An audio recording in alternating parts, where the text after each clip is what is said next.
ఉమ్మడి ఆంధ్రప్రదేశ్ విడిపోయి ఇప్పటికి 12 సంవత్సరాలు అవుతుంది. కానీ అప్పటి నుంచి ఇప్పటి వరకు ఆంధ్రప్రదేశ్కి ఒక క్యాపిటల్, ఒక పర్మనెంట్ క్యాపిటల్ ఇంకా డిసైడ్ అవ్వలేదు. 2014లో విడిపోయినప్పుడు మన ఆంధ్రప్రదేశ్కి ఒక ఆశ చిగురించింది. 2019లో ఒక ట్విస్ట్ ఎదురైంది. 2024లో మనందరం ఒక నిర్ణయానికి వచ్చాం. కానీ అసలు కథ ఎప్పుడు స్టార్ట్ అయింది? 2026లో. అదే ఆంధ్రప్రదేశ్ రీఆర్గనైజేషన్ అమెండ్మెంట్ బిల్ 2026. అసలు ఈ బిల్ ఎందుకు వచ్చింది? దీని గురించి ఈ వీడియోలో డీటెయిల్డ్గా చూద్దాం. 2014లో ఉమ్మడి ఆంధ్రప్రదేశ్ విడిపోయినప్పుడు చట్టం ఏం చెప్పింది? ఈ 10 ఏళ్ల పాటు హైదరాబాదే ఆంధ్రప్రదేశ్కి కూడా క్యాపిటల్గా ఉంటుందని నిర్ణయించింది. కానీ అప్పుడున్న సీఎం చంద్రబాబు నాయుడు గారు ఏం చేశారు?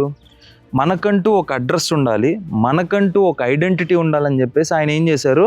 అమరావతిని క్యాపిటల్గా చేయాలని చెప్పేసి ఆయన ఒక నిర్ణయం తీసుకున్నారు. అందుకని చెప్పేసి అమరావతి రైతులు ఏం చేశారు?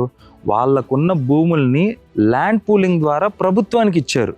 ఎందుకు ఇచ్చారంటే అప్పట్లో అమరావతిని సింగపూర్ రేంజ్లో డెవలప్ చేస్తామని చెప్పేసి అండ్ ఐటీ జాబ్స్ని కూడా క్రియేట్ చేస్తామని చెప్పేసి అప్పట్లో బాగా బీభత్సమైన హైప్ క్రియేట్ అయింది.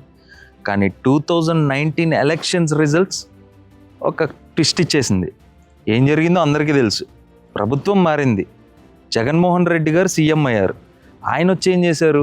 3 క్యాపిటల్స్ అనే కాన్సెప్ట్ని తీసుకొచ్చారు. అవేంటంటే విశాఖపట్నం వచ్చేదలికి ఎగ్జిక్యూటివ్ క్యాపిటల్, అమరావతి వచ్చేదలికి లెజిస్లేటివ్ క్యాపిటల్ అండ్ కర్నూలు వచ్చేసరికి జ్యుడిషియల్ క్యాపిటల్. డీసెంట్రలైజేషన్ జరిగితేనే అభివృద్ధి అని చెప్పి ఒక పక్క ప్రభుత్వం వాదిస్తుంటే ఇంకో పక్క అమరావతి రైతులు రోడ్ల మీదకి వచ్చేసారు. 1600 రోజుల పాటు వాళ్ళ నిరసనని తెలిపారు. వేల కేసులు. స్టేట్ మొత్తం ఒక ప్యానిక్ మోడ్లోకి వచ్చేసింది. స్టేట్ మొత్తం గందరగోళం అయిపోయింది. ఇదంతా చూస్తున్న ఇన్వెస్టర్స్ ఏం చేశారు? పారిపోయారు. అక్కడితో ఆగిందా అంటే కాదు. ఈ ఇష్యూ మొత్తం కోర్టు మెట్ల వరకు వెళ్ళింది. హైకోర్టు ఏమో స్టే ఇచ్చింది, సుప్రీంకోర్టు ఏమో విచారణ జరిపింది. అసలు ఇవన్నీ పక్కన పెడదాం. ఒక ప్రభుత్వం తీసుకున్న డెసిషన్ని ఇంకో ప్రభుత్వం మార్చొచ్చా? అలా మార్చే పని అయితే ముందున్న ప్రభుత్వం ఈ రైతులకు ఇచ్చిన అగ్రిమెంట్స్ పరిస్థితి ఏంటి? ఒక రాజధాని పైన ఒక చట్టబద్ధమైన స్పష్టత లేకపోవడంతో ఈ ఇష్యూ మొత్తం కోర్టుల చుట్టూ తిరుగుతూ వచ్చింది.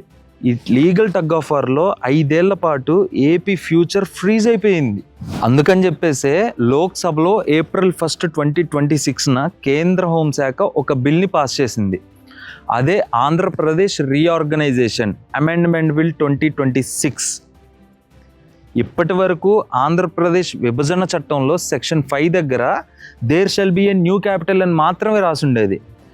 అంటే దాని అర్థం ఏంటి? కొత్త రాజధాని ఉంటుందని మాత్రమే రాసుంటుంది. కానీ ఇప్పుడు సెంట్రల్ గవర్నమెంట్ ఆ లైన్ని మార్చేసి Amaravati shall be the new capital అని క్లియర్గా మెన్షన్ చేసింది. అంటే ఇప్పుడు ఇకపై ఏ ప్రభుత్వం వచ్చినా అమరావతిని రాజధానిగా తీసేయడం అంత ఈజీ కాదు. ఇది ఒక స్టాట్యుటరీ క్లారిటీ. అయితే మనం దీన్ని కేవలం ఒక పేరు మార్పు మాత్రంగానే చూడకూడదు. ఎందుకంటే ఇది ఒక పొలిటికల్ స్టేట్మెంట్. సెంట్రల్ గవర్నమెంట్ దీన్ని వెనకుండడానికి గల ప్రధాన కారణం స్టెబిలిటీ. ఏ ఇన్వెస్టర్స్కైనా మళ్ళీ రేపు రాజధాని మారుతుందేమో అన్న భయం ఉండకూడదు. ఈ బిల్ పాస్ అవడం వల్ల ఏం జరుగుతుంది? అమరావతికి ఒక లీగల్ ప్రొటెక్షన్ దొరుకుతుంది. అయితే దీని వెనక ఏ పొలిటికల్ ఇంట్రెస్ట్ లేవని కూడా చెప్పలేం. ఎందుకంటే ఎన్డీఏ మిత్రపక్షంగా ఉన్న టీడీపీ కోరికను నెరవేర్చినట్టుగా చాలామంది మాట్లాడుకుంటున్నారు. వాట్ ఎవర్ ఇట్ ఈస్, ఇక్కడ నేను మిమ్మల్ని ఒక క్వశ్చన్ అడుగుతా. అమరావతి రైతుల త్యాగానికి ఇక్కడ ఒక లీగల్ ఎండ్ కార్డ్ పడినట్టేనా? ఆన్సర్ కమెంట్స్లో చెప్పండి. కేవలం పేపర్ మీద రాజధాని పేరు ఉంటే సరిపోతుందా? ఇన్నేళ్ల కన్ఫ్యూజన్లో మన ఆంధ్ర రాష్ట్రం కోల్పోయిన సెల్ఫ్ రెస్పెక్ట్ మళ్ళీ తిరిగి వస్తుందా? ఇవన్నీ క్వశ్చన్ మార్క్స్. అప్పట్లో పక్క రాష్ట్రాల వాళ్ళు ఏమనుకున్నారు? ఏపీ అంటే కేవలం పాలిటిక్సే, డెవలప్మెంట్ ఉండదని వాళ్ళు డిసైడ్ అయిపోయారు. పైగా పక్క రాష్ట్రాల వాళ్ళు మనల్ని ఎంత ట్రోల్ చేశారో అందరికీ తెలిసిన విషయమే. అయితే ఇంకో విషయం, కేవలం చట్టంలో పేరు రాస్తే సరిపోతుందా? ఎందుకంటే గ్రౌండ్ రియాలిటీ చెక్ చేస్తే కొంచెం డేంజరస్గానే ఉంది. మీరు బాగా గమనిస్తే గత 5 ఏళ్లలో రాజధాని అమరావతిలో కట్టిన బిల్డింగ్స్ అన్నీ కూడా శిథిలావస్థకు చేరాయి. జంగిల్ క్లియరెన్స్కే కొన్ని కోట్లు ఖర్చు చేయాల్సి వస్తుంది. అప్పుల్లో ఉన్న రాష్ట్రం ఇంత పెద్ద భారీ రాజధానిని నిర్మించగలదా? Question mark. నిధుల కేటాయింపు ఎంత? ఇది గట్టిగా అండర్లైన్ చేసుకోవాల్సిన పాయింట్. నిధుల కేటాయింపు ఎంత? ఇప్పుడు మన ఫ్యూచర్ సినారియోలో కేవలం 2 దారులు మాత్రమే ఉన్నాయి.